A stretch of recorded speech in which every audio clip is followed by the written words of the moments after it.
રહ્યા છો Gujarat bulletin news. હવે જોઈએ અગત્યના સમાચાર। સિંહ કરતા વધુ ખતરનાક કોણ? બેદરકાર તંત્ર કે ગેરકાયદેસર ધંધો?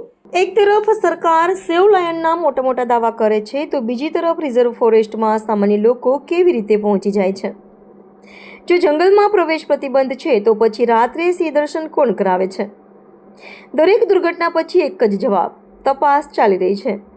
પણ સવાલ એ છે કે તપાસ પહેલા જવાબદારી કોણ લેશે?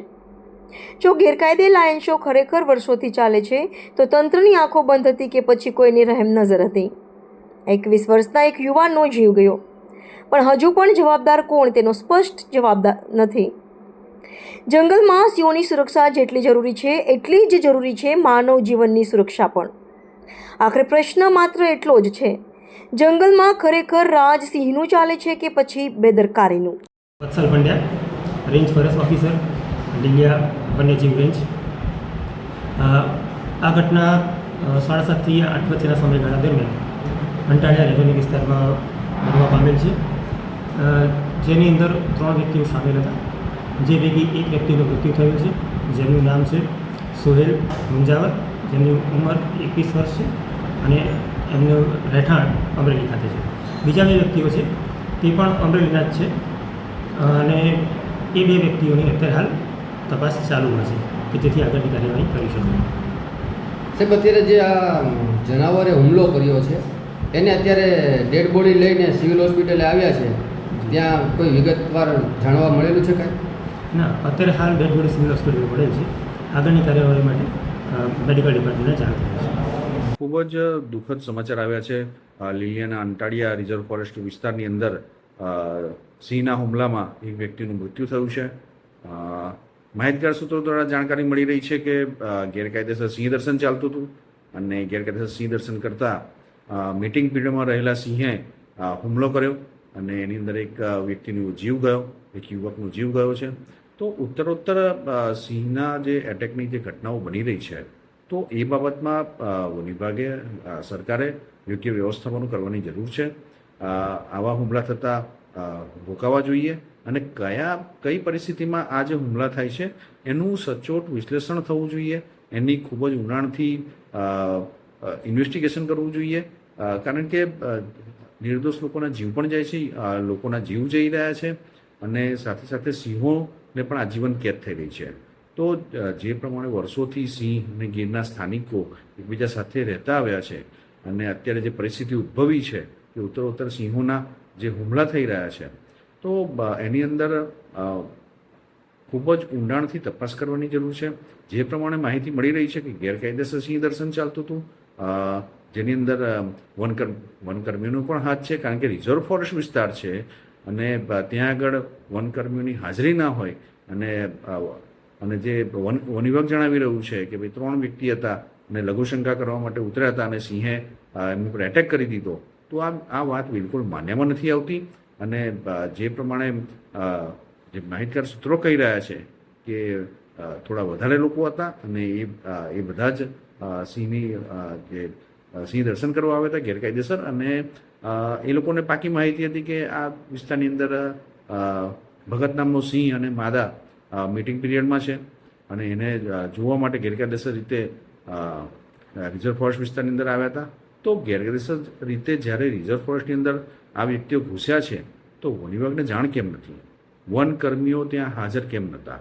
અને જ્યારે સિંહનું લોકેશન હોય અને વરસાદી માહોલ છે અને જે પ્રમાણે રિઝર્વ ફોરેસ્ટ જે વિસ્તાર છે અને એની અંદર જે લોકો ઘૂસ્યા છે એ મુખ્ય જે રસ્તો છે ત્યાંથી જ અંદર ઘૂસ્યા છે, એટલે વનકર્મીઓની હાજરી નથી એ પાક્કું થઈ જાય છે અને સિંહને કાંકરી ચાળો કર્યો હોય તો જ સિંહ એની પર હુમલો કરે, કારણ કે આ રીતના એવા બનાવ જાણકારીમાં આવ્યા નથી કે સિંહ મીટિંગ પીરિયડમાં હોય અને મીટિંગ છોડી અને બાઇક સવારો પર હુમલો કરે।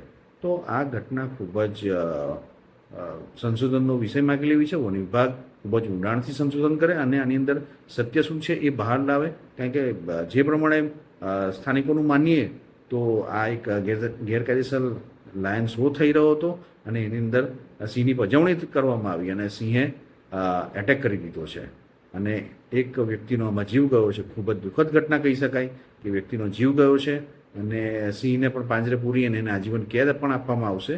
તો આ રીતના જે હુમલાઓ વધતા રહેશે અને આવી જ પરિસ્થિતિ જો ચાલુ રહેશે તો જે ગુજરાતનું ગૌરવ કહેવાય એવા એશિયાઈ સિંહોને કલંક લાગશે અને સ્થાનિકો પણ સિંહોની હાજરીને સાંકી નહીં લે તો જે પર્યાવરણનું જે સમતોલન છે એ બગડશે અને સિંહો માટેના યોગ્ય વ્યવસ્થાપનો કરવા માટેની અત્યારે તાતી જે જરૂર ઊભી થઈ છે એની અંદર વન વિભાગ અને સરકારશ્રી ધ્યાન આપે, ખૂબ ઊંડાણથી તપાસ કરે અને સિંહોને ન્યાય આપે, મૃતકને પણ ન્યાય મળવો જોઈએ. મનુષ્યનો પણ જીવ ખૂબ જ કિંમતી છે તો એ પણ બચવું જોઈએ. તો આ રીતના વ્યવસ્થાપન કરવામાં આવશે તો જે નિર્દોષ વ્યક્તિઓ છે એના મૃત્યુ રોકી શકાશે અને સિંહોને આજીવન કેદ થાય છે એ પણ આપણે રોકી શકીશું. તો વન વિભાગ અને સરકારશ્રી એસઓપી બનાવે, મેનેજમેન્ટ પ્લાન બનાવે, કારણ કે નેશનલ પાર્કથી વધારે સિંહો બૃહદ ગીર વિસ્તારની અંદર ફરી રહ્યા છે અને એની માટેના કોઈ પણ વ્યવસ્થાપન આયોજનો છે નહીં. માનનીય વડાપ્રધાન નરેન્દ્ર મોદી સાહેબે જ્યારે પ્રોજેક્ટ લાયનની જાહેરાત લાલ કિલ્લા પરથી વર્ષ 2020ની અંદર 15મી ઓગસ્ટના દિવસે કરી હોય ત્યારે આ પ્રોજેક્ટ ખૂબ મહત્ત્વનો બની જાય છે.